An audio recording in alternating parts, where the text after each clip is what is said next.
If you've looked at my profile, listened to, or read it, you may already know I suffer with mental illness. I have a psychosis.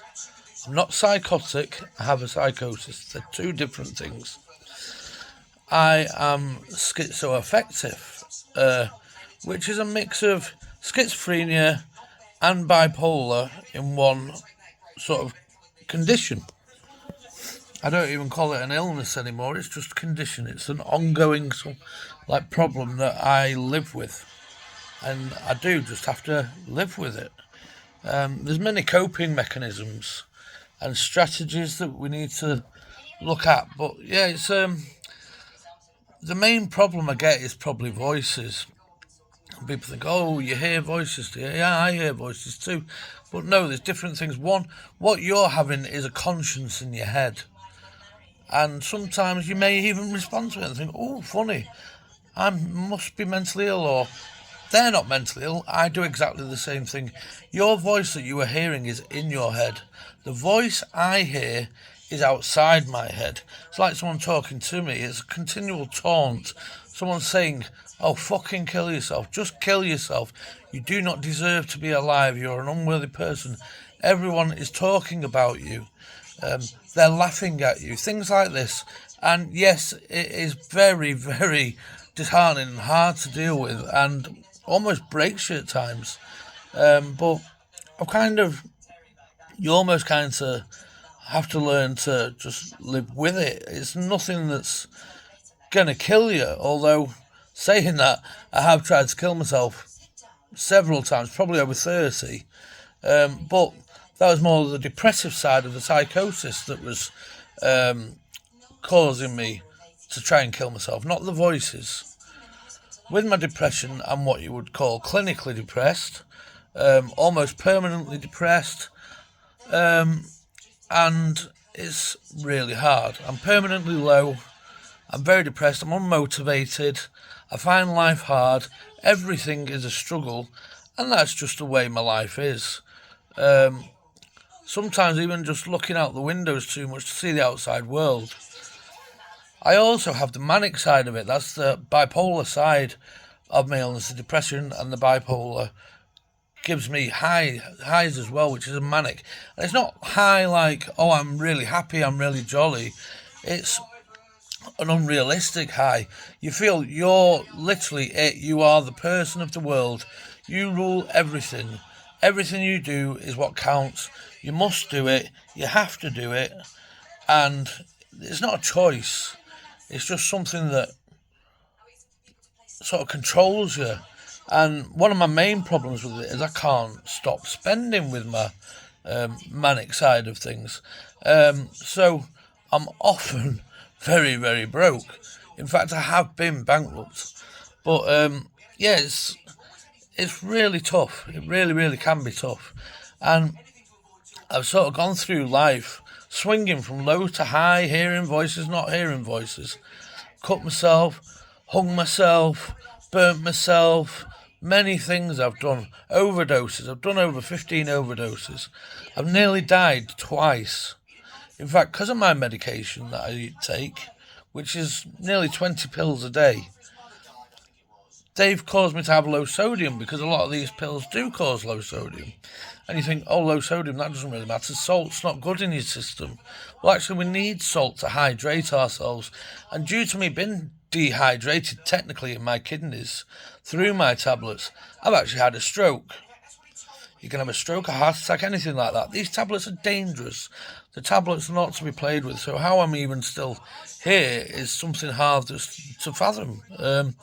But yeah, and a lot of the time I just hate myself. It's strange. In fact, coming to terms with things, I've come to terms with a lot, but you never get to grasp with it fully.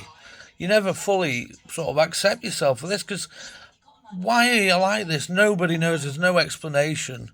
There's many reasons that, oh, this has caused that, that's caused this, but yet the actual underlying cause is almost an impossibility. Even psychiatrists don't understand it.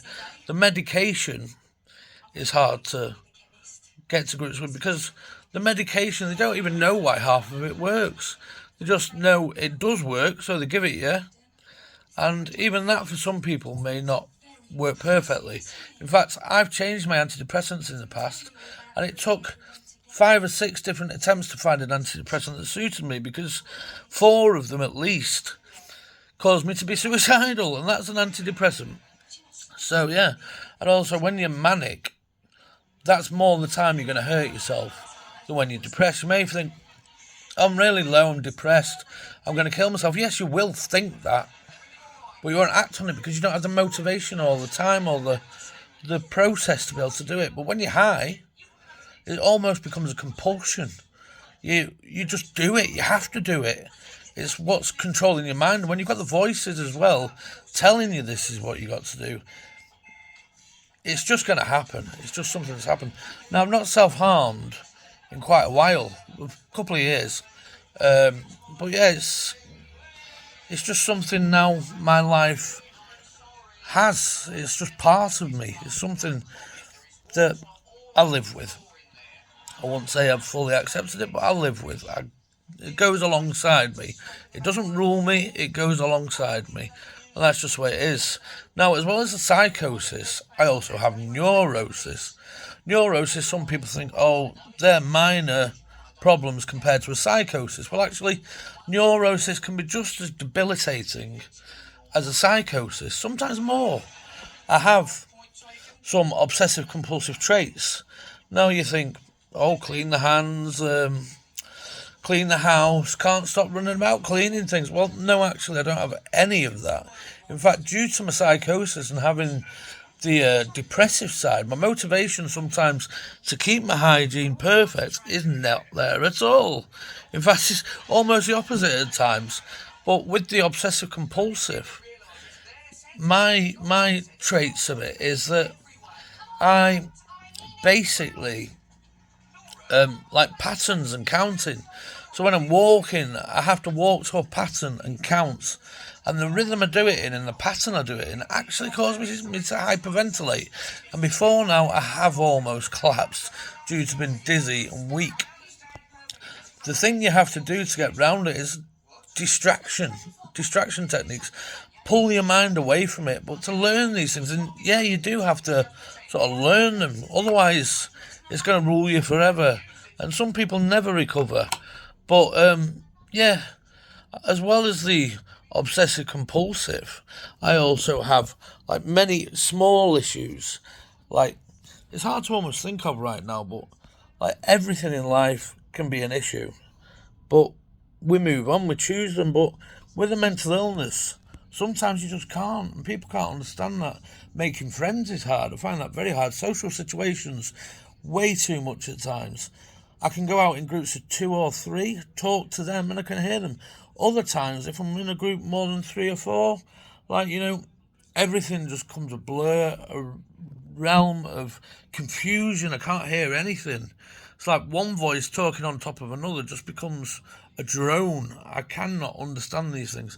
And people don't sort of know how this feels, but it's almost like a tinnitus, but instead of a high-pitched noise that buzzes in your ears, as some people's are, this is a drone of voices that's just a continual blur and confuses everything out here. And then when I'm manic, I feel like I'm floating on the top of the world, literally anyway, because like literally you feel like you're floating. It's not I'm feeling on top of the world because I feel happy or high. It's your body literally feels like it's left the floor and you're gliding. And with my psychosis side of things, the schizo side of things, it's really hard to cope with, and it's just a hard life. And I think people need to know these things. It's not as simple as, oh, we've got 2 personalities. That is not schizophrenia or schizoaffective. That is a personality disorder, which to some doctors isn't even classed as a mental illness, believe it or not. But then also with the bipolar, oh, you get low, you get high, you get really happy, you get a bit sad at times. Depression is when you're sad, you don't feel well, or you're a bit low. No, depression for me is life-threatening at times. Literally, it's amazing in my life. And other times, like the high, well, it's enough to break the best person, break down into you keep going, you can't stop going. But then you realise, God, I've just literally destroyed my life, my personality, me, everything.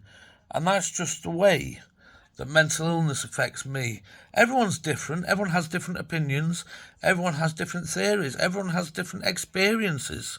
And some people think they have answers, but there aren't any answers really.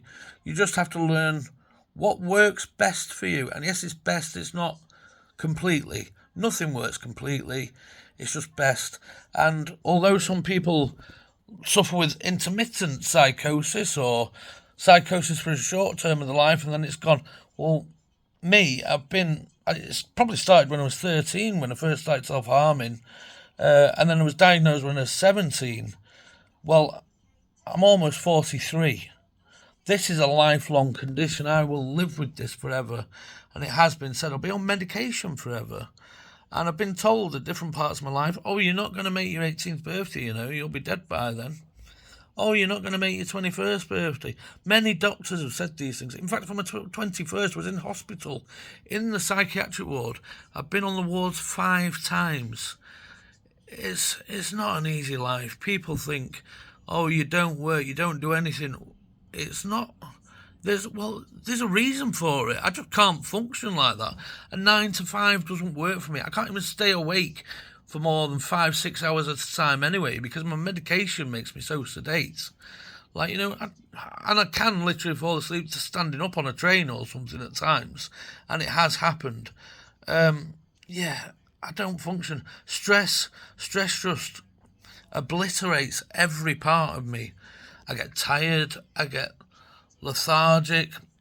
In fact, I can go so depressed, in on myself, start hearing voices, go home and kill myself because the voices have told me to, just due to having a slight disagreement with someone. It's not a life anybody would want to live. So when people say they're mentally ill, please mean it and please understand it, because these things aren't hard. And if one of your friends has mental illness, be good to them, be friends. Everyone needs to be understanding and just think, these people are friends, literally. They're not like this through a choice. It's not an option. It's not a consideration they've took into mind and gone, oh, I know, I'm going to do this, and then I'm going to tell everyone I'm mentally ill. Well, no, it doesn't work like that. And you can't just say I'm mentally ill, because if you're mentally ill, quick, get to the doctor, and I hope you get diagnosed if you are mentally ill. And if you're not, well, don't do it. It's just stupid. And that's all I can say. So there's a bit about me, a bit about my mental illness, and a bit slightly generally about mental illness. But please, I hope you enjoyed it. And if you don't mind, I'd love it if you put a little thumbs up next to it. You don't have to subscribe. I'm not going to force you into that. But if you want to, subscribe. I talk about a few things, all to do with me and my life, and how I see things generally as well. But yeah, I hope you liked it. I hope you understood it. I hope you can relate to it perhaps in some ways, either through yourself or through someone you know, through your families, through friends, through people you've heard of, through people you see on the news or the thing. We're not dangerous. We're not evil. People can be dangerous, but anyone can be dangerous. Often it's not the mental illness that makes us dangerous. It's the personality that lies beneath. That's all I can say. But yeah, let's just live as one. Let's all be friends. And if like I say, thumbs up would be great. I'd love that if you'd do that. And other than that, have a great day.